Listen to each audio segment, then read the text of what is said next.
You fool! Warren is dead.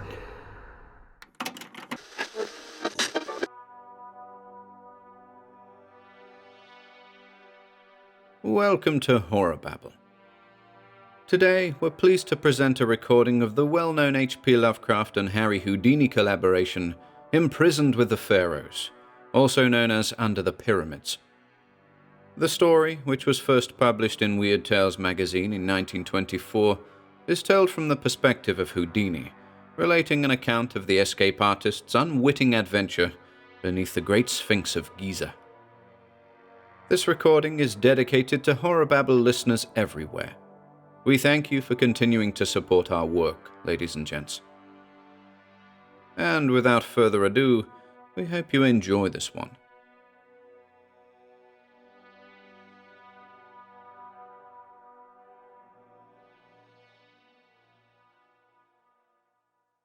Imprisoned with the Pharaohs by H.P. Lovecraft and Harry Houdini. 1. Mystery attracts mystery. Ever since the wide appearance of my name as a performer of unexplained feats, I have encountered strange narratives and events which my calling has led people to link with my interests and activities. Some of these have been trivial and irrelevant, some deeply dramatic and absorbing, some productive of weird and perilous experiences, and some involving me in extensive scientific and historical research.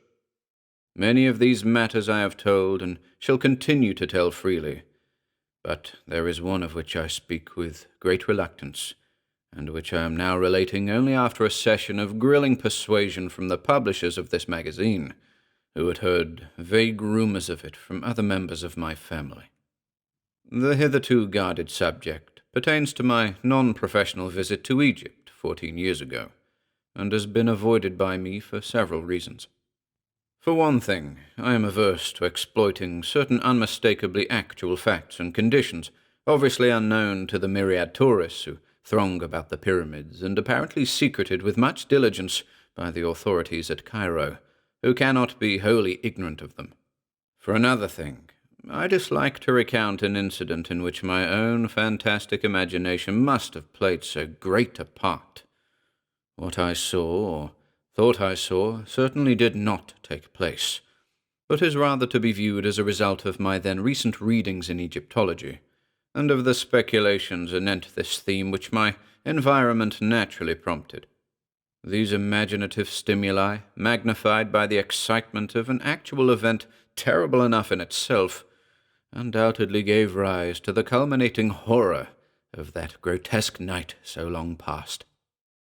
In January 1910, I had finished a professional engagement in England and signed a contract for a tour of Australian theatres. A liberal time being allowed for the trip, I determined to make the most of it in the sort of travel which chiefly interests me. So, accompanied by my wife, I drifted pleasantly down the continent and embarked at Marseille on the P&O steamer Malwa, bound for Port Said. From that point, I proposed to visit the principal historical localities of Lower Egypt before leaving finally for Australia.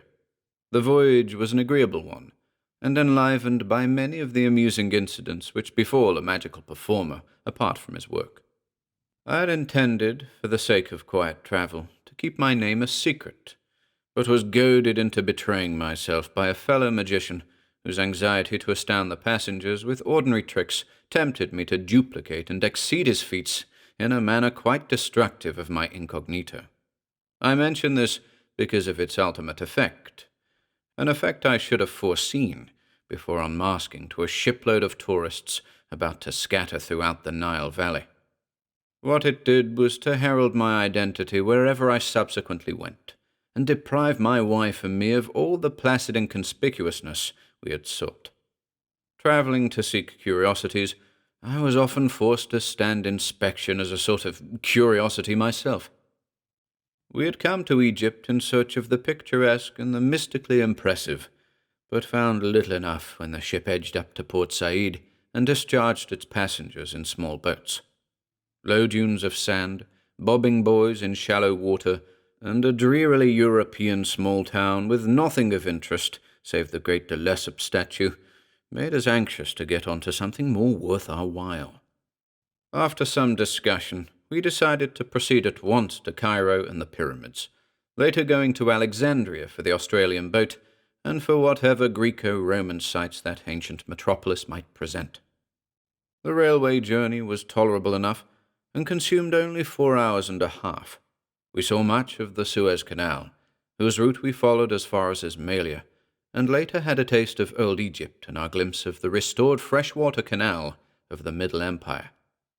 Then at last we saw Cairo glimmering through the growing dusk, a twinkling constellation which became a blaze as we halted at the Great Gare Centrale. But once more disappointment awaited us, for all that we beheld was European, save the costumes and the crowds. A prosaic subway led to a square teeming with carriages, taxicabs and trolley cars, and gorgeous with electric light shining on tall buildings, whilst the very theatre where I was vainly requested to play, and which I later attended as a spectator, had recently been renamed the American Cosmograph. We stopped at Shepherd's Hotel, reached in a taxi that sped along broad, smartly built-up streets, and amidst the perfect service of its restaurant, elevators, and generally Anglo-American luxuries, the mysterious East and immemorial past seemed very far away.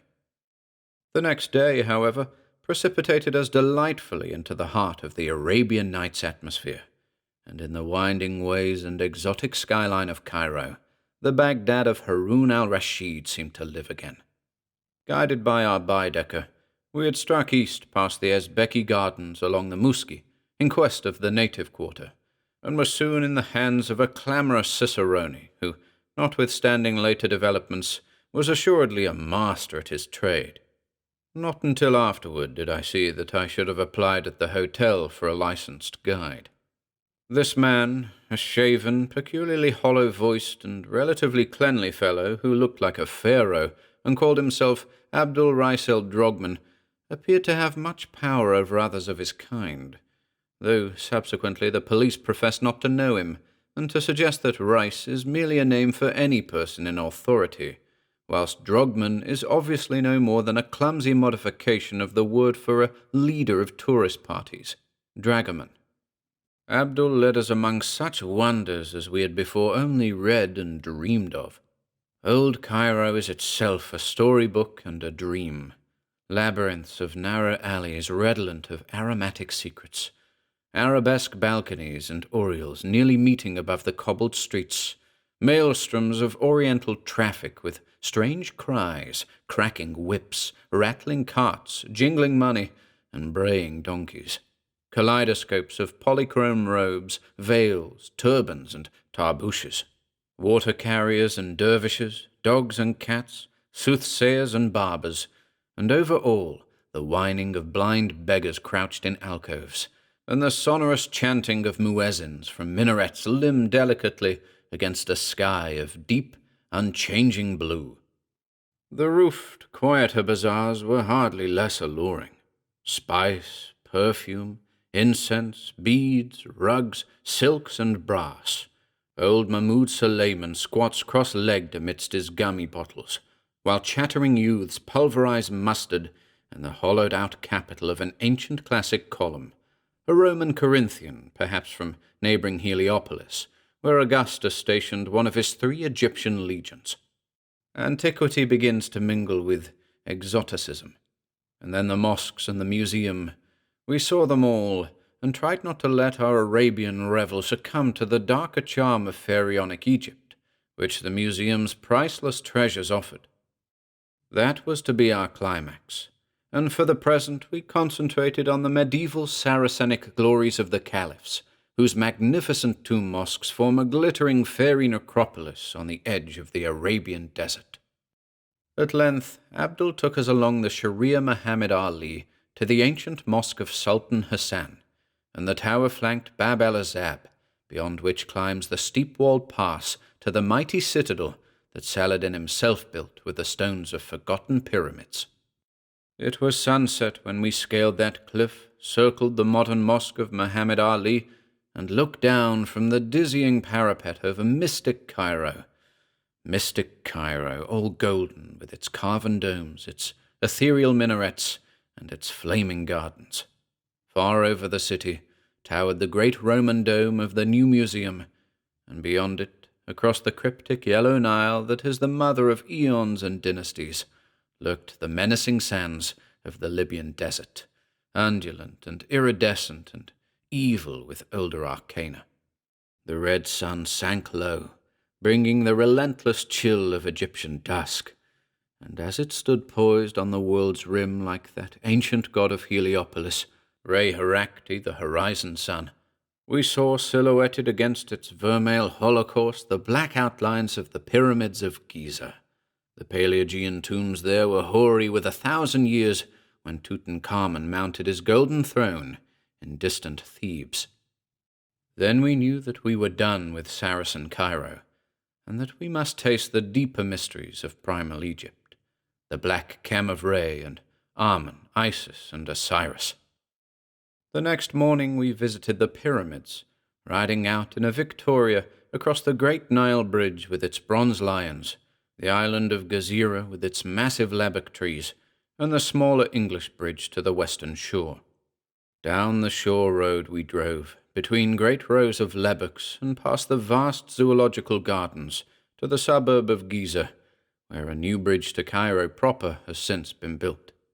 Then, turning inland along the Sharir el-Haram, we crossed a region of glassy canals and shabby native villages, till before us loomed the objects of our quest, cleaving the mists of dawn and forming inverted replicas in the roadside pools. 40 centuries, as Napoleon had told his campaigners there, indeed looked down upon us. The road now rose abruptly, till we finally reached our place of transfer between the trolley station and the Mina House Hotel. Abdul Rice, who capably purchased our pyramid tickets, seemed to have an understanding with the crowding, yelling, and offensive Bedouins who inhabited a squalid mud village some distance away, and pestiferously assailed every traveller. For he kept them very decently at bay, and secured an excellent pair of camels for us, himself mounting a donkey, and assigning the leadership of our animals to a group of men and boys more expensive than useful. The area to be traversed was so small that camels were hardly needed, but we did not regret adding to our experience this troublesome form of desert navigation. The pyramids stand on a high rock plateau, this group forming next to the northernmost of the series of regal and aristocratic cemeteries built in the neighborhood of the extinct capital Memphis, which lay on the same side of the Nile, somewhat south of Giza, and which flourished between 3400 and 2000 BC. The greatest pyramid, which lies nearest the modern road, was built by King Cheops or Khufu about 2800 BC, and stands more than 450 feet in perpendicular height. In a line southwest from this are successively the second pyramid, built a generation later by King Khephren, and though slightly smaller, looking even larger because set on higher ground, and the radically smaller third pyramid of King Mycerinus, built about 2700 BC. Near the edge of the plateau and due east of the second pyramid, with a face probably altered to form a colossal portrait of Khephren, its royal restorer, stands the monstrous Sphinx, mute, sardonic, and wise beyond mankind and memory. Minor pyramids and the traces of ruined minor pyramids are found in several places, and the whole plateau is pitted with the tombs of dignitaries of less than royal rank. These latter were originally marked by mastabas, or stone bench-like structures about the deep burial shafts, as found in other Memphian cemeteries and exemplified by Perneb's tomb in the Metropolitan Museum of New York. At Giza, however, all such visible things have been swept away by time and pillage, and only the rock-hewn shafts, either sand-filled or cleared out by archaeologists, remain to attest their former existence. Connected with each tomb was a chapel, in which priests and relatives offered food and prayer to the hovering Ka, or vital principle of the deceased. The small tombs have their chapels contained in their stone mastabas or superstructures, but the mortuary chapels of the pyramids, where regal pharaohs lay, were separate temples, each to the east of its corresponding pyramid, and connected by a causeway to a massive gate chapel or propylon at the edge of the rock plateau. The gate chapel leading to the second pyramid, nearly buried in the drifting sands, yawns subterraneously southeast of the Sphinx. Persistent tradition dubs it the Temple of the Sphinx, and it may perhaps be rightly called such if the Sphinx indeed represents the second pyramid's builder, Khephren. There are unpleasant tales of the Sphinx before Khephren, but whatever its elder features were, the monarch replaced them with his own that men might look at the colossus without fear. It was in the Great Gateway Temple that the life-size diorite statue of Khephren, now in the Cairo Museum, was found, a statue before which I stood in awe when I beheld it. Whether the whole edifice is now excavated, I am not certain, but in 1910 most of it was below ground, with the entrance heavily barred at night. Germans were in charge of the work, and the war or other things may have stopped them. I would give much, in view of my experience and of certain Bedouin whisperings, discredited or unknown in Cairo, to know what has developed in connection with a certain well in a transverse gallery where statues of the pharaoh were found in curious juxtaposition to the statues of baboons. The road, as we traversed it on our camels that morning, curved sharply past the wooden police quarters, post office, drugstore, and shops on the left, and plunged south and east in a complete bend that scaled the rock plateau and brought us face to face with the desert under the lee of the Great Pyramid. Past Cyclopean masonry we rode, rounding the eastern face and looking down ahead into a valley of minor pyramids beyond which the eternal Nile glistened to the east and the eternal desert shimmered to the west. Very close loomed the three major pyramids, the greatest devoid of outer casing and showing its bulk of great stones, but the others retaining here and there the neatly fitted covering which had made them smooth and finished in their day. Presently we descended toward the Sphinx, and sat silent beneath the spell of those terrible unseeing eyes. On the vast stone breast we faintly discerned the emblem of Re Herakti, for whose image the Sphinx was mistaken in a late dynasty, and though sand covered the tablet between the great paws, we recalled what Thutmosis IV inscribed thereon, and the dream he had when a prince. It was then that the smile of the Sphinx vaguely displeased us, and made us wonder about the legends of subterranean passages beneath the monstrous creature, leading down, down, to depths none might dare hint at, depths connected with mysteries older than the dynastic Egypt we excavate, and having a sinister relation to the persistence of abnormal, animal-headed gods in the ancient Nilotic pantheon. Then, too, it was, I asked myself, an idle question, whose hideous significance was not to appear for many an hour. Other tourists now began to overtake us, and we moved on to the sand-choked Temple of the Sphinx, 50 yards to the southeast, which I have previously mentioned as the great gate of the causeway to the second pyramid's mortuary chapel on the plateau. Most of it was still underground, and although we dismounted and descended through a modern passageway to its alabaster corridor and pillared hall, I felt that Abdul and the local German attendant had not shown us all there was to see. After this, we made the conventional circuit of the pyramid plateau, examining the second pyramid and the peculiar ruins of its mortuary chapel to the east, the third pyramid and its miniature southern satellites and ruined eastern chapel, the rock tombs and the honeycombings of the 4th and 5th dynasties, and the famous Campbell's tomb, whose shadowy shaft sinks precipitously for 53 feet to a sinister sarcophagus, which one of our camel drivers divested of the cumbering sand after a vertiginous descent by rope.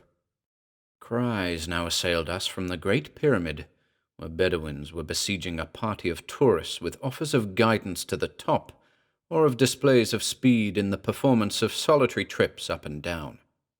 7 minutes is said to be the record for such an ascent and descent, but many lusty sheikhs and sons of sheikhs assured us they could cut it to 5 if given the requisite impetus of liberal baksheesh.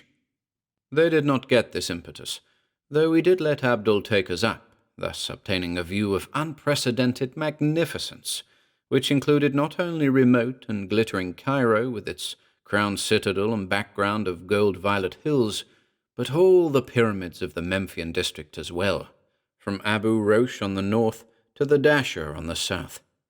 The Saqqara Step Pyramid, which marks the evolution of the low mastaba into the true pyramid, showed clearly and alluringly in the sandy distance. It is close to this transition monument that the famed tomb of Perneb was found, more than 400 miles north of the Theban rock valley where Tutankhamun sleeps. Again, I was forced to silence through sheer awe. The prospect of such antiquity, and the secrets each hoary monument seemed to hold and brood over, filled me with a reverence and sense of immensity nothing else ever gave me. Fatigued by our climb, and disgusted with the importunate Bedouins whose actions seemed to defy every rule of taste, we omitted the arduous detail of entering the cramped interior passages of any of the pyramids, though we saw several of the hardiest tourists preparing for the suffocating crawl through Cheops's mightiest memorial. As we dismissed and overpaid our local bodyguard and drove back to Cairo with Abdul Rice under the afternoon sun, we half regretted the omission we had made. Such fascinating things were whispered about the lower pyramid passages not in the guidebooks, passages whose entrances had been hastily blocked up and concealed by certain uncommunicative archaeologists who had found and begun to explore them. Of course, this whispering was largely baseless on the face of it, but it was curious to reflect how persistently visitors were forbidden to enter the pyramids at night, or to visit the lowest burrows and crypt of the Great Pyramid. Perhaps in the latter case, it was the psychological effect which was feared, the effect on the visitor of feeling himself huddled down beneath a gigantic world of solid masonry, joined to the life he is known by the merest tube in which he may only crawl, and which any accident or evil design might block. The whole subject seemed so weird and alluring that we resolved to pay the Pyramid Plateau another visit at the earliest possible opportunity. For me, this opportunity came much earlier than I expected. That evening, the members of our party feeling somewhat tired after the strenuous program of the day, I went alone with Abdul Rice for a walk through the picturesque Arab quarter. Though I had seen it by day, I wished to study the alleys and bazaars in the dusk, when rich shadows and mellow gleams of light would add to their glamour and fantastic illusion.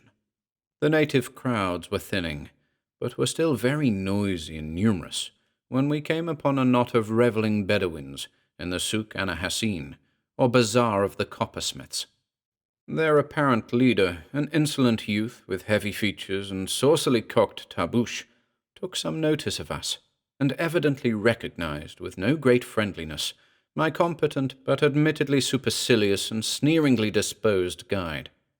Perhaps, I thought, he resented that odd reproduction of the Sphinx's half-smile which I had often remarked with amused irritation, or perhaps he did not like the hollow and sepulchral resonance of Abdul's voice.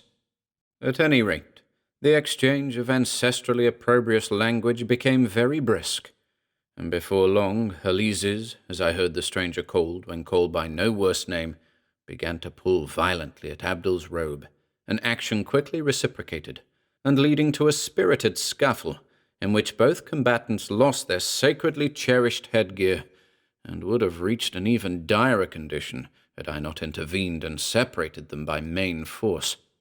My interference, at first seemingly unwelcome on both sides, succeeded at last in effecting a truce.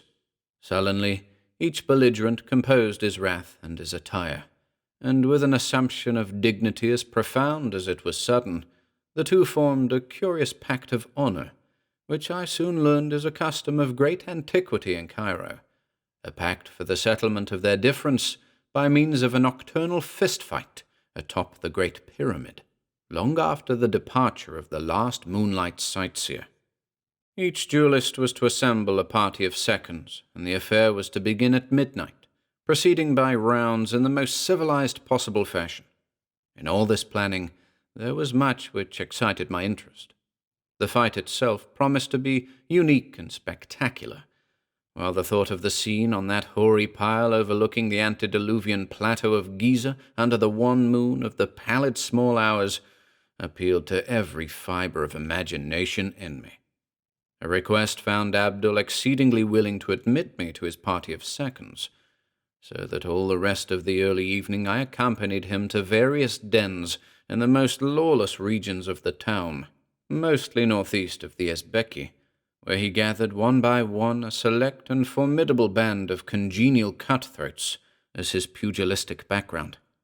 Shortly after 9, our party, mounted on donkeys bearing such royal or tourist-reminiscent names as Ramesses, Mark Twain, J.P. Morgan, and Minnehaha, edged through street labyrinths both oriental and occidental, crossed the muddy and mast-forested Nile by the Bridge of the Bronze Lions, and cantered philosophically between the lebbeks on the road to Giza.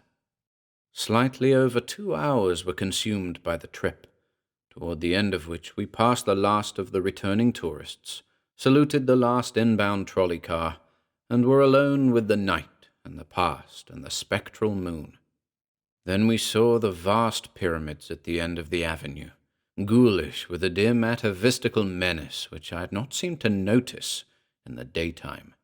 Even the smallest of them held a hint of the ghastly, for was it not in this that they had buried Queen Nitocris alive in the 6th dynasty, subtle Queen Nitocris who once invited all her enemies to a feast in a temple below the Nile and drowned them by opening the water gates? I recalled that the Arabs whisper things about Nitocris and shun the 3rd pyramid at certain phases of the moon. It must have been over her that Thomas More was brooding when he wrote a thing muttered about by Memphian boatmen.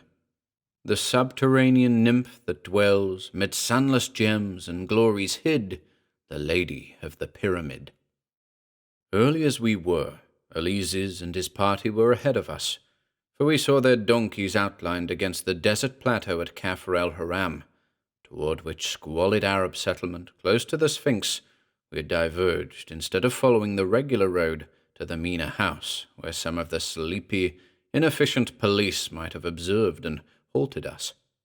Here, where filthy Bedouins stabled camels and donkeys in the rock tombs of Khephrun's courtiers, we were led up the rocks and over the sand to the Great Pyramid, up whose time-worn sides the Arabs swarmed eagerly, Abdul Rice offering me the assistance I did not need. As most travelers know, the actual apex of this structure has long been worn away, leaving a reasonably flat platform 12 yards square.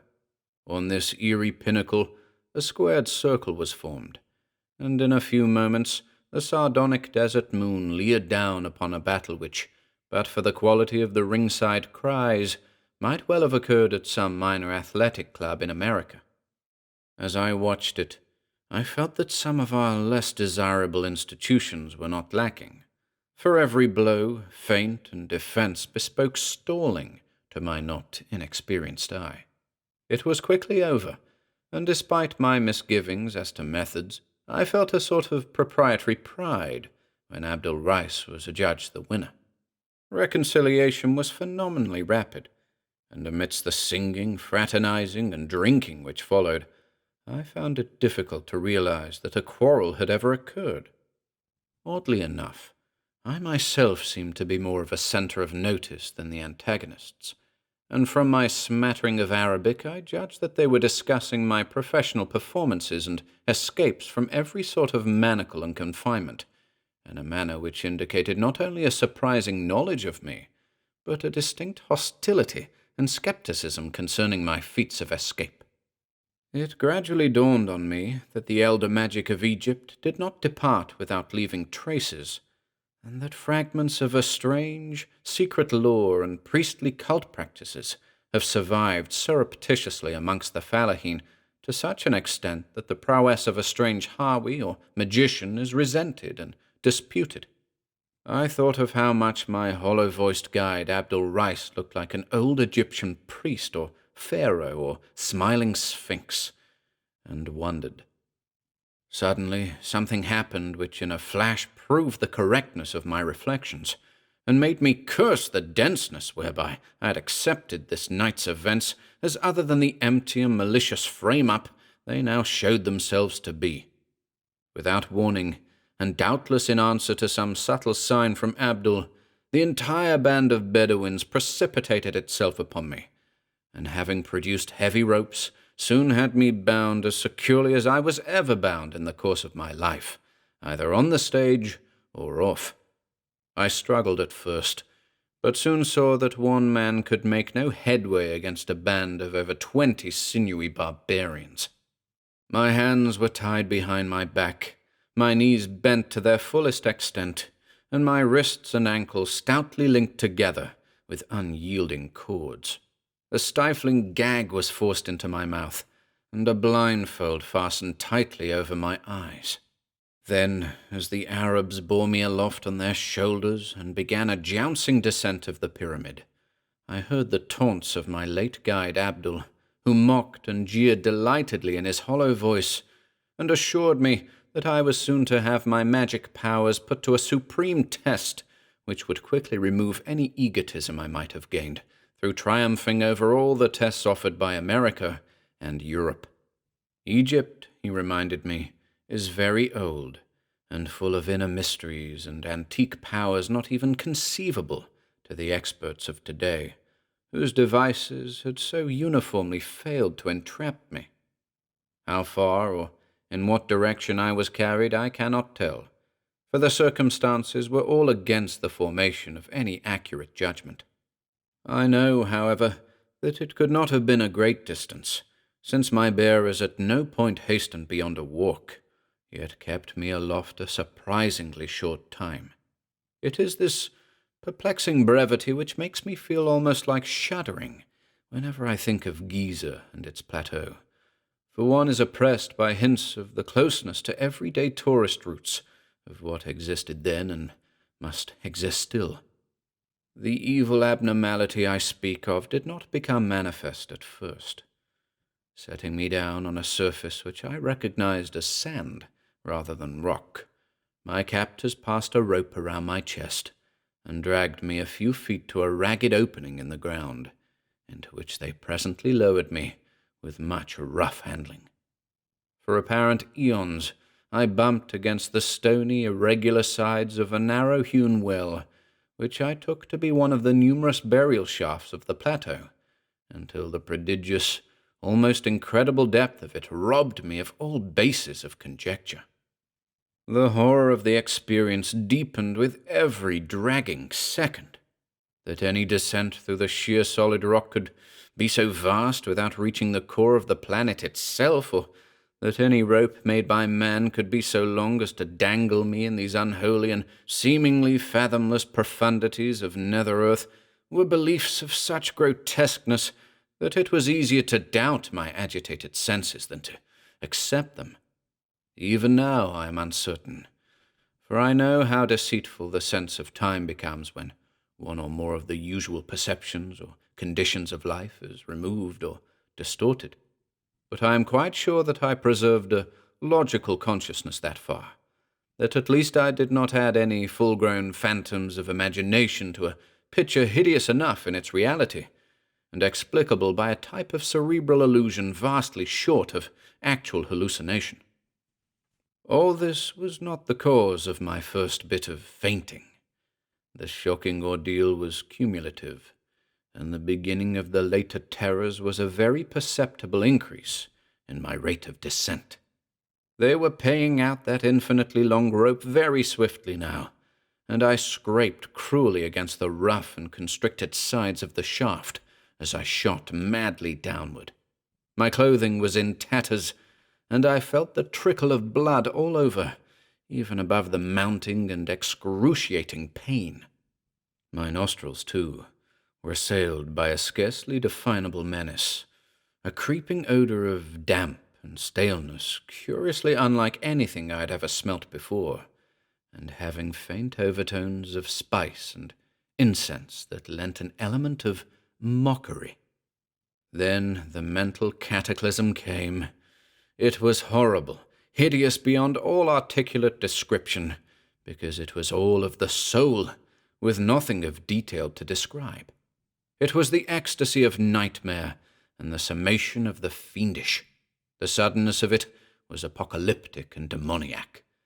One moment I was plunging agonizingly down that narrow well of million-toothed torture, yet the next moment I was soaring on bat wings in the gulfs of hell, swinging free and swoopingly through illimitable miles of boundless, musty space, rising dizzily to measureless pinnacles of chilling ether, then diving gaspingly to sucking nadirs of ravenous, nauseous lower vacua. Thank God for the mercy that shut out in oblivion those clawing furies of consciousness which half unhinged my faculties and tore harpy-like at my spirit. That one respite, short as it was, gave me the strength and sanity to endure those still greater sublimations of cosmic panic that lurked and gibbered on the road ahead.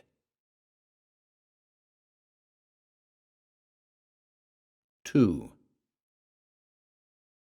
It was very gradually that I regained my senses after that eldritch flight through Stygian space. The process was infinitely painful, and colored by fantastic dreams in which my bound and gagged condition found singular embodiment.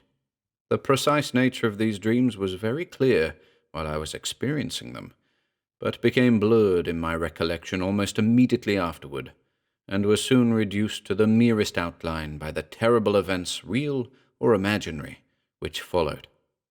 I dreamed that I was in the grasp of a great and horrible paw, a yellow, hairy, five-clawed paw, which had reached out of the earth to crush and engulf me. And when I stopped to reflect what the paw was, it seemed to me that it was Egypt. In the dream, I looked back at the events of the preceding weeks, and saw myself lured and enmeshed little by little, subtly and insidiously, by some hellish ghoul spirit of the elder Nile sorcery, some spirit that was in Egypt before ever man was, and that will be when man is no more. I saw the horror and unwholesome antiquity of Egypt, and the grisly alliance it has always had with the tombs and temples of the dead. I saw phantom processions of priests with the heads of bulls, falcons, cats, and ibises, phantom processions marching interminably through subterraneous labyrinths and avenues of titanic propylaea beside which a man is as a fly, and offering unnameable sacrifices to indescribable gods. Stone colossi marched in endless night and drove herds of grinning androsphinxes down to the shores of illimitable stagnant rivers of pitch. And behind it all, I saw the ineffable malignity of primordial necromancy, black and amorphous, and fumbling greedily after me in the darkness to choke out the spirit that had dared to mock it by emulation. In my sleeping brain there took shape a melodrama of sinister hatred and pursuit, and I saw the black soul of Egypt singling me out and calling me in inaudible whispers, calling and luring me, leading me on with the glitter and glamour of a Saracenic surface, but ever pulling me down to the age-mad catacombs and horrors of its dead and abysmal pharaonic heart. Then the dream faces took on human resemblances, and I saw my guide Abdul Rice in the robes of a king, with the sneer of the Sphinx on his features. And I knew that those features were the features of Khephren the Great, who raised the second pyramid, carved over the Sphinx's face in the likeness of his own, and built that titanic gateway temple, whose myriad corridors the archaeologists think they have dug out of the cryptical sand and the uninformative rock. And I looked at the long, lean, rigid hand of Khephren, the long, lean, rigid hand as I had seen it on the diorite statue in the Cairo Museum, the statue they had found in the terrible Gateway Temple, and wondered that I had not shrieked when I saw it on Abdul Rice. That hand! It was hideously cold, and it was crushing me. It was the cold and cramping of the sarcophagus, the chill and constriction of unrememberable Egypt. It was knighted necropolitan Egypt itself, that yellow paw, and they whisper such things of Kefren. But at this juncture I began to awake, or at least to assume a condition less completely that of sleep than the one just preceding. I recalled the fight atop the pyramid, the treacherous Bedouins and their attack, my frightful descent by rope through endless rock depths, and my mad swinging and plunging in a chill void redolent of aromatic putrescence. I perceived that I now lay on a damp rock floor, and that my bonds were still biting into me with unloosened force. It was very cold, and I seemed to detect a faint current of noisome air sweeping across me. The cuts and bruises I had received from the jagged sides of the rock shaft were paining me woefully, their soreness enhanced to a stinging or burning acuteness by some pungent quality in the faint draught, and the mere act of rolling over was enough to set my whole frame throbbing with untold agony. As I turned, I felt a tug from above, and concluded that the rope whereby I was lowered still reached to the surface. Whether or not the Arabs still held it, I had no idea, nor had I any idea how far within the earth I was. I knew that the darkness around me was wholly or nearly total, since no ray of moonlight penetrated my blindfold. But I did not trust my senses enough to accept as evidence of extreme depth the sensation of vast duration which had characterized my descent. Knowing at least that I was in a space of considerable extent reached from the surface directly above by an opening in the rock, I doubtfully conjectured that my prison was perhaps the buried gateway chapel of old Kefren, the temple of the Sphinx, perhaps some inner corridor which the guides had not shown me during my morning visit, and from which I might easily escape if I could find my way to the barred entrance. It would be a labyrinthine wandering, but no worse than others out of which I had in the past found my way. The first step was to get free of my bonds, gag, and blindfold, and this I knew would be no great task, since subtler experts than these Arabs had tried every known species of fetter upon me during my long and varied career as an exponent of escape, yet had never succeeded in defeating my methods. Then it occurred to me that the Arabs might be ready to meet and attack me at the entrance upon any evidence of my probable escape from the binding cords, as would be furnished by any decided agitation of the rope which they probably held. This, of course, was taking for granted that my place of confinement was indeed Kefren's Temple of the Sphinx. The direct opening in the roof, wherever it might lurk, could not be beyond easy reach of the ordinary modern entrance near the Sphinx, if in truth it were any great distance at all on the surface, since the total area known to visitors is not at all enormous. I had not noticed any such opening during my daytime pilgrimage, but knew that these things are easily overlooked amidst the drifting sands. Thinking these matters over as I lay bent and bound on the rock floor, I nearly forgot the horrors of the abysmal descent and cavernous swinging which had so lately reduced me to a coma. My present thought was only to outwit the Arabs, and I accordingly determined to work myself free as quickly as possible, avoiding any tug on the descending line which might betray an effective or even problematical attempt at freedom. This, however, was more easily determined than effected.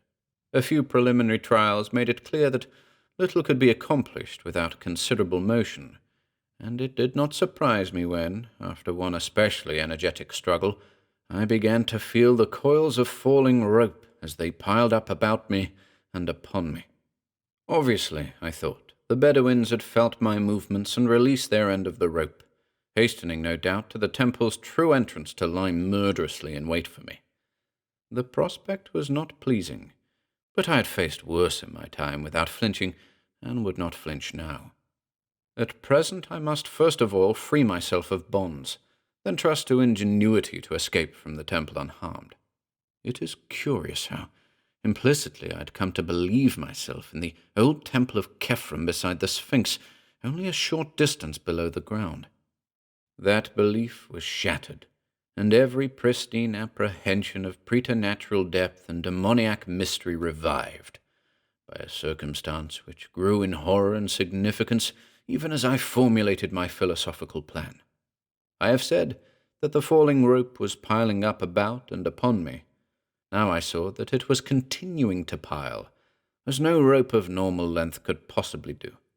It gained in momentum and became an avalanche of hemp, accumulating mountainously on the floor, and half burying me beneath its swiftly multiplying coils. Soon I was completely engulfed and gasping for breath as the increasing convulsions submerged and stifled me. My senses tottered again, and I vainly tried to fight off a menace desperate and ineluctable. It was not merely that I was tortured beyond human endurance, not merely that life and breath seemed to be crushed slowly out of me. It was the knowledge of what those unnatural lengths of rope implied, and the consciousness of what unknown and incalculable gulfs of inner earth must at this moment be surrounding me.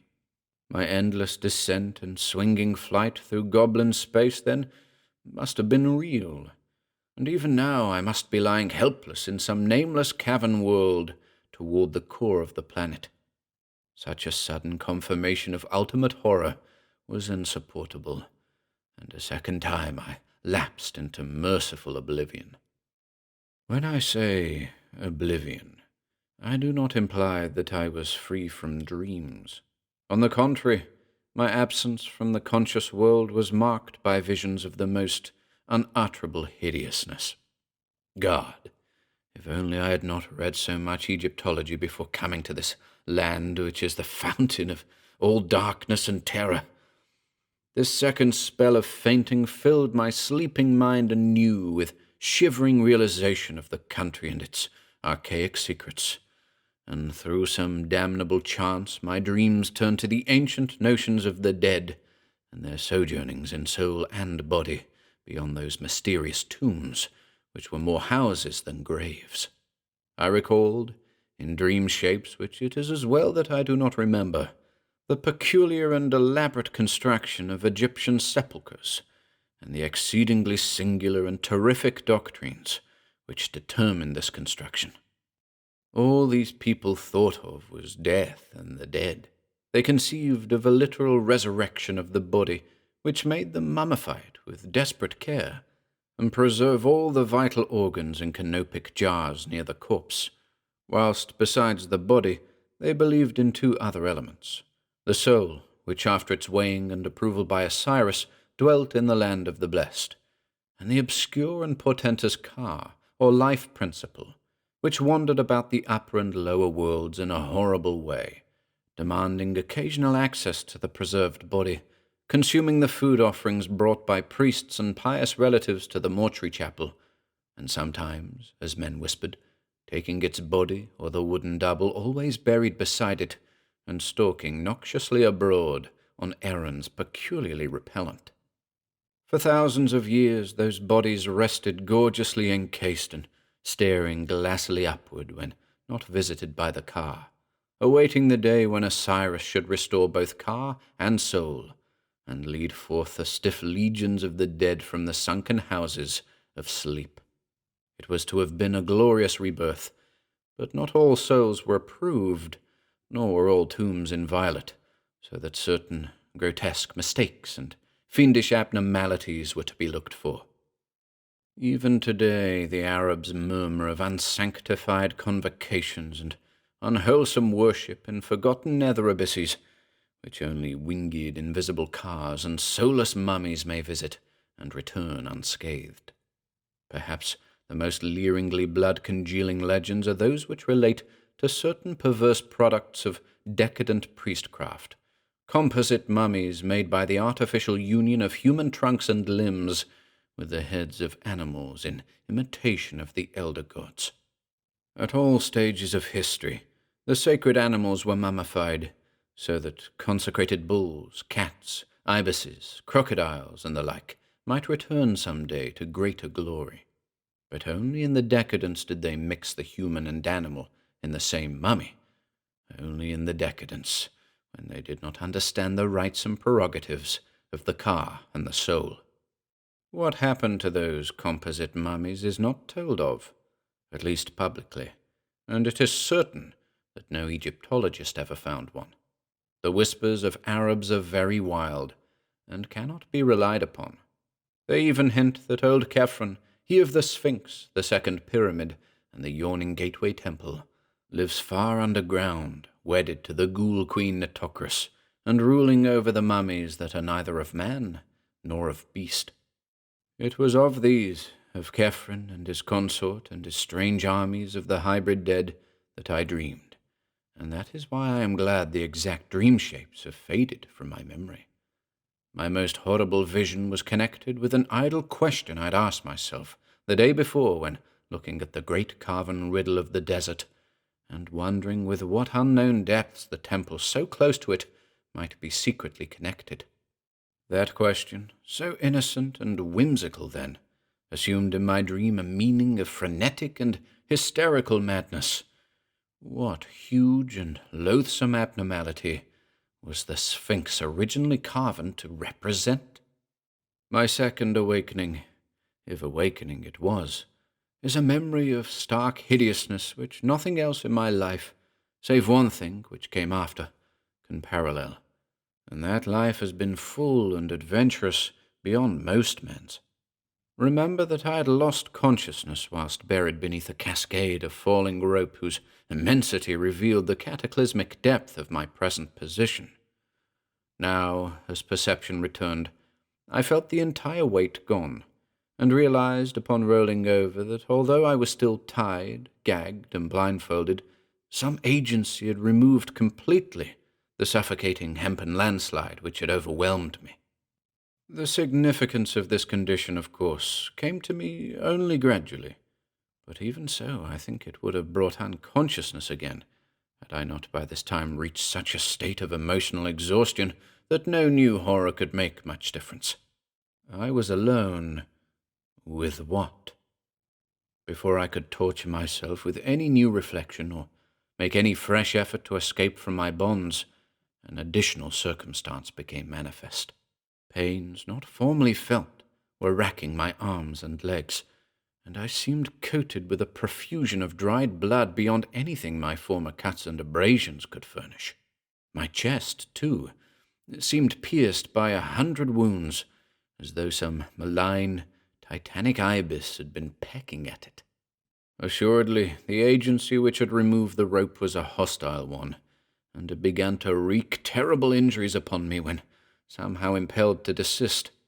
Yet at the time my sensations were distinctly the reverse of what one might expect. Instead of sinking into a bottomless pit of despair, I was stirred to a new courage and action. For now I felt that the evil forces were physical things which a fearless man might encounter on an even basis. On the strength of this thought, I tugged again at my bonds, and used all the art of a lifetime to free myself, as I had so often done amidst the glare of lights and the applause of vast crowds. The familiar details of my escaping process commenced to engross me, and now that the long rope was gone, I half regained my belief that the supreme horrors were hallucinations after all, and that there had never been any terrible shaft, measureless abyss, or interminable rope. Was I, after all, in the gateway temple of Khephren beside the Sphinx, and had the sneaking Arabs stolen in to torture me as I lay helpless there? At any rate, I must be free. Let me stand up unbound, ungagged, and with eyes open to catch any glimmer of light which might come trickling from any source, and I could actually delight in the combat against evil and treacherous foes. How long I took in shaking off my encumbrances, I cannot tell. It must have been longer than in my exhibition performances, because I was wounded, exhausted, and enervated by the experiences I had passed through. When I was finally free, and taking deep breaths of a chill, damp, evilly spiced air all the more horrible when encountered without the screen of gag and blindfold edges, I found that I was too cramped and fatigued to move at once.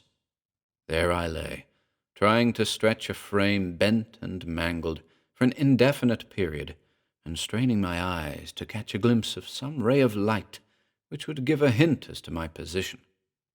By degrees my strength and flexibility returned, but my eyes beheld nothing.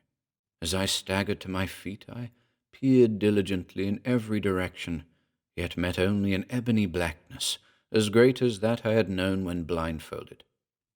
I tried my legs, blood-encrusted beneath my shredded trousers, and found that I could walk, yet could not decide in what direction to go.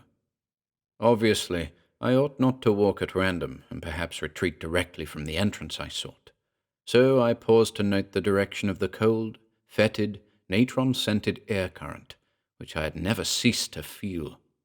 Accepting the point of its source as the possible entrance to the abyss, I strove to keep track of this landmark, and to walk consistently toward it. I had had a matchbox with me, and even a small electric flashlight, but of course the pockets of my tossed and tattered clothing were long since emptied of all heavy articles. As I walked cautiously in the blackness, the draught grew stronger and more offensive, till at length I could regard it as nothing less than a tangible stream of detestable vapor pouring out of some aperture like the smoke of the genie from the fisherman's jar in the Eastern tale. The East, Egypt. Truly, this dark cradle of civilization was ever the wellspring of horrors and marvels unspeakable. The more I reflected on the nature of this cavern wind, the greater my sense of disquiet became. For although despite its odor I had sought its source as at least an indirect clue to the outer world, I now saw plainly that this foul emanation could have no admixture or connection whatsoever with the clean air of the Libyan desert, but must be essentially a thing vomited from sinister gulfs still lower down. I had, then, been walking in the wrong direction. After a moment's reflection, I decided not to retrace my steps. Away from the draught, I would have no landmarks, for the roughly level rock floor was devoid of distinctive configurations.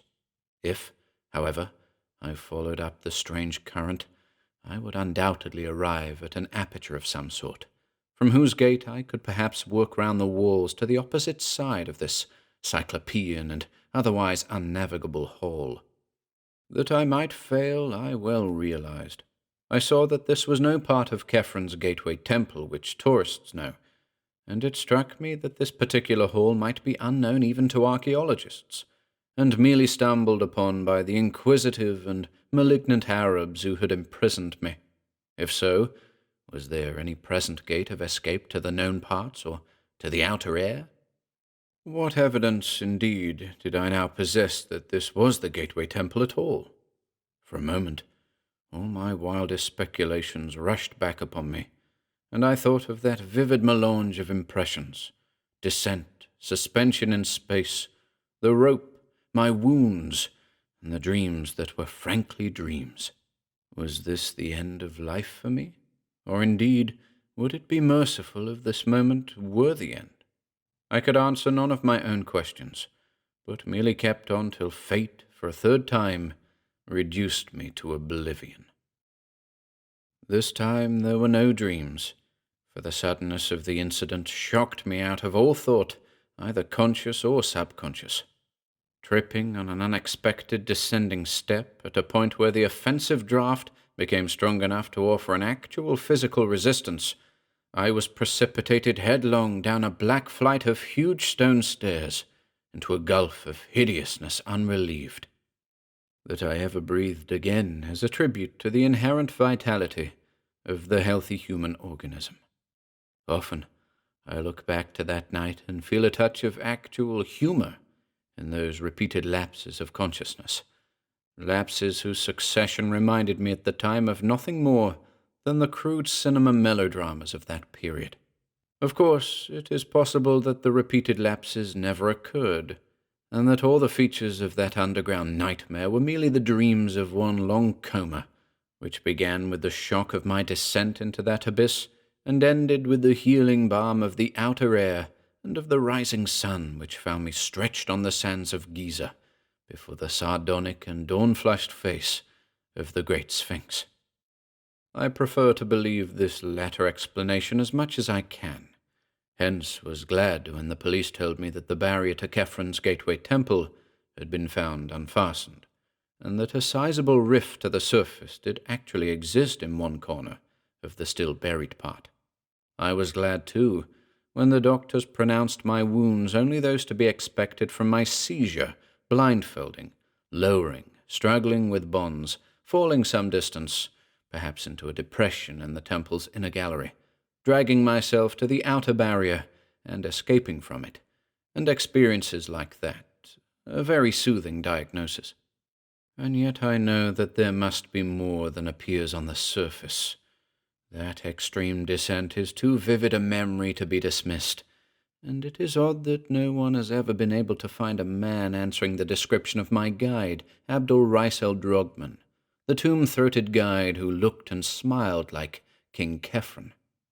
I have digressed from my connected narrative, perhaps in the vain hope of evading the telling of that final incident, that incident which of all is most certainly an hallucination. But I promise to relate it, and do not break promises. When I recovered, or seemed to recover, my senses after that fall down the black stone stairs, I was quite as alone and in darkness as before. The windy stench, bad enough before, was now fiendish, yet I had acquired enough familiarity by this time to bear it stoically. Dazedly, I began to crawl away from the place whence the putrid wind came, and with my bleeding hands felt the colossal blocks of a mighty pavement. Once my head struck against a hard object, and when I felt of it, I learned that it was the base of a column of unbelievable immensity, whose surface was covered with gigantic chiseled hieroglyphics, very perceptible to my touch. Crawling on, I encountered other Titan columns at incomprehensible distances apart, when suddenly my attention was captured by the realization of something which must have been impinging on my subconscious hearing long before the conscious sense was aware of it. From some still lower chasm in earth's bowels were proceeding certain sounds, measured and definite, and like nothing I had ever heard before. That they were very ancient and distinctly ceremonial, I felt almost intuitively, and much reading in Egyptology led me to associate them with the flute, the sambuc, the sistrum, and the tympanum. In their rhythmic piping, droning, rattling, and beating, I felt an element of terror beyond all the known terrors of earth, a terror peculiarly disassociated from personal fear, and taking the form of a sort of objective pity for our planet, that it should hold within its depths such horrors as must lie beyond these age-panic cacophonies. The sounds increased in volume, and I felt that they were approaching. Then, and may all the gods of all pantheons unite to keep the like from my ears again, I began to hear, faintly and afar off, the morbid and millennial tramping of the marching things. It was hideous that footfalls so dissimilar should move in such perfect rhythm. The training of unhallowed thousands of years must lie behind that march of earth's inmost monstrosities, padding, clicking, walking, stalking, rumbling, lumbering, crawling, and all to the abhorrent discords of those mocking instruments. And then, God keep the memory of those Arab legends out of my head, the mummies without souls, the meeting place of the wandering cars, the hordes of the devil-cursed pharaonic dead of 40 centuries, the composite mummies led through the uttermost onyx voids by King Kefren and his ghoul queen, Nitocris. The tramping drew nearer. Heaven save me from the sound of those feet and paws and hooves and pads and talons as it commenced to acquire detail. Down limitless reaches of sunless pavement a spark of light flickered in the malodorous wind, and I drew behind the enormous circumference of a cyclopic column that I might escape for a while the horror that was stalking million-footed toward me through gigantic hyperstyles of inhuman dread and phobic antiquity. The flickers increased, and the tramping and dissonant rhythm grew sickeningly loud. In the quivering orange light there stood faintly forth a scene of such stony awe that I gasped from a sheer wonder that conquered even fear and repulsion. bases of columns whose middles were higher than human sight, mere bases of things that must each dwarf the Eiffel Tower to insignificance, hieroglyphics carved by unthinkable hands in caverns where daylight can be only a remote legend. I would not look at the marching things. That I desperately resolved as I heard their creaking joints and nitrous wheezing above the dead music and the dead tramping. It was merciful that they did not speak, but God, their crazy torches began to cast shadows on the surface of those stupendous columns. Heaven take it away! Hippopotami should not have human hands and carry torches. Men should not have the heads of crocodiles. I tried to turn away, but the shadows and the sounds and the stench were everywhere. Then I remembered something I used to do in half-conscious nightmares as a boy, and began to repeat to myself, "This is a dream, this is a dream." But it was of no use, and I could only shut my eyes and pray. At least that is what I think I did, for one is never sure in visions, and I know this can have been nothing more.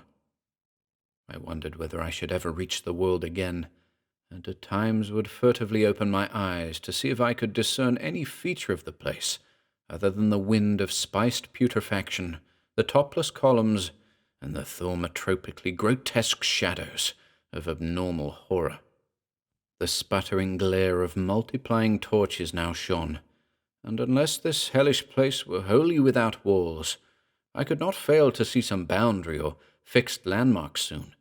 But I had to shut my eyes again when I realized how many of the things were assembling, and when I glimpsed a certain object walking solemnly and steadily without any body above the waist. A fiendish and ululent corpse gurgle or death rattle now split the very atmosphere, the charnel atmosphere poisonous with naphtha and bitumen blasts, in one concerted chorus from the ghoulish legion of hybrid blasphemies. My eyes, perversely shaken open, gazed for an instant upon a sight which no human creature could even imagine without panic fear and physical exhaustion. The things had filed ceremonially in one direction, the direction of the noisome wind, where the light of their torches showed their bended heads, or the bended heads of such as had heads. They were worshipping before a great black fetor-belching aperture, which reached up almost out of sight, and which I could see was flanked at right angles by two giant staircases, whose ends were far away in shadow. One of these was indubitably the staircase I had fallen down. The dimensions of the whole were fully in proportion with those of the columns. An ordinary house would have been lost in it, and any average public building could easily have been moved in and out. It was so vast a surface that only by moving the eye could one trace its boundaries. So vast, so hideously black, and so aromatically stinking. Directly in front of this yawning Polyphemus door, the things were throwing objects, evidently sacrifices or religious offerings, to judge by their gestures. Khephren was their leader, sneering King Khephren, or the guide Abdul Rice, crowned with a golden skent, and intoning endless formulae with the hollow voice of the dead. By his side knelt beautiful Queen Nitocris, whom I saw in profile for a moment, noting that the right half of her face was eaten away by rats or other ghouls. And I shut my eyes again when I saw what objects were being thrown as offerings to the fetid aperture or its possible local deity. It occurred to me that, judging from the elaborateness of this worship, the concealed deity must be one of considerable importance. Was it Osiris or Isis, Horus or Anubis, or some vast unknown god of the dead, still more central and supreme? There is a legend that terrible altars and colossi were reared to an unknown one before ever the known gods were worshipped. And now, as I steeled myself to watch the rapt and sepulchral adorations of those nameless things, a thought of escape flashed upon me. The hall was dim, and the columns heavy with shadow. With every creature of that nightmare throng absorbed in shocking raptures, it might be barely possible for me to creep past to the faraway end of one of the staircases and ascend unseen, trusting to fate and skill to deliver me from the upper reaches. Where I was, I neither knew nor seriously reflected upon, and for a moment it struck me as amusing to plan a serious escape from that which I knew to be a dream. Was I in some hidden and unsuspected lower realm of Kefren's gateway temple, that temple which generations have persistently called the Temple of the Sphinx? I could not conjecture, but I resolved to ascend to life and consciousness, if wit and muscle could carry me. Wriggling flat on my stomach, I began the anxious journey toward the foot of the left-hand staircase, which seemed the more accessible of the two.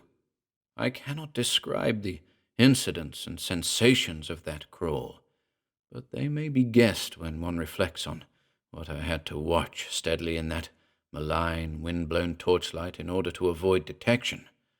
The bottom of the staircase was, as I have said, far away in shadow, as it had to be to rise without a bend to the dizzy parapeted landing above the titanic aperture. This placed the last stages of my crawl at some distance from the noisome herd, though the spectacle chilled me even when quite remote at my right. At length I succeeded in reaching the steps and began to climb, keeping close to the wall on which I observed decorations of the most hideous sort, and relying for safety on the absorbed, ecstatic interest with which the monstrosities watched the foul-breezed aperture and the impious objects of nourishment they had flung on the pavement before it. Though the staircase was huge and steep, fashioned of vast porphyry blocks as if for the feet of a giant, the ascent seemed virtually interminable.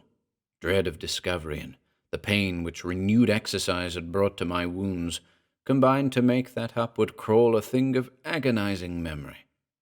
I had intended, on reaching the landing, to climb immediately onward along whatever upper staircase might mount from there, stopping for no last look at the carrion abominations that poured and genuflected some 70 or 80 feet below. Yet a sudden repetition of that thunderous corpse gurgle and death-rattle chorus, coming as I had nearly gained the top of the flight and showing by its ceremonial rhythm that it was not an alarm of my discovery, caused me to pause and peer cautiously over the parapet. The monstrosities were hailing something which had poked itself out of the nauseous aperture to seize the hellish fare proffered it. It was something quite ponderous, even as seen from my height, something yellowish and hairy, and endowed with a sort of nervous motion. It was as large, perhaps, as a good-sized hippopotamus, but very curiously shaped. It seemed to have no neck, but 5 separate shaggy heads springing in a row from a roughly cylindrical trunk, the first very small, the second good-sized, the third and fourth equal and largest of all, and the fifth rather small, though not so small as the first. Out of these heads darted curious rigid tentacles which seized ravenously on the excessively great quantities of unmentionable food placed before the aperture. Once in a while, the thing would leap up, and occasionally it would retreat into its den in a very odd manner. Its locomotion was so inexplicable that I stared in fascination, wishing it would emerge further from the cavernous lair beneath me. Then it did emerge. It did emerge, and at the sight I turned and fled into the darkness up the higher staircase that rose behind me, fled unknowingly up incredible steps and ladders and inclined planes to which no human sight or logic guided me, and which I must ever relegate to the world of dreams for want of any confirmation. It must have been a dream, or the dawn would never have found me breathing on the sands of Giza before the sardonic, dawn-flushed face of the Great Sphinx. The Great Sphinx? God, that idle question I asked myself on that sun-blessed morning before. What huge and loathsome abnormality was the Sphinx originally carven to represent? Accursed is the sight, be it in dream or not, that revealed to me the supreme horror, the unknown god of the dead, which licks its colossal chops in the unsuspected abyss, fed hideous morsels by soulless absurdities that should not exist. The five-headed monster that emerged, that five-headed monster as large as a hippopotamus, the five-headed monster, and that of which it is the merest forepaw. But I survived, and I know it was only a dream.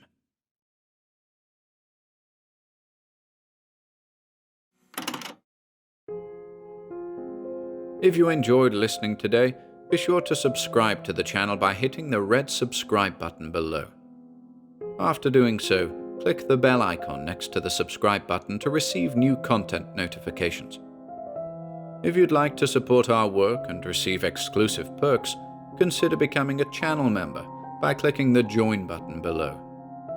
To support us in other ways, see the video description for links to our Bandcamp and Patreon pages, our merch store over at Teespring, and further information relating to our releases on Audible, iTunes, and Spotify. And until next time,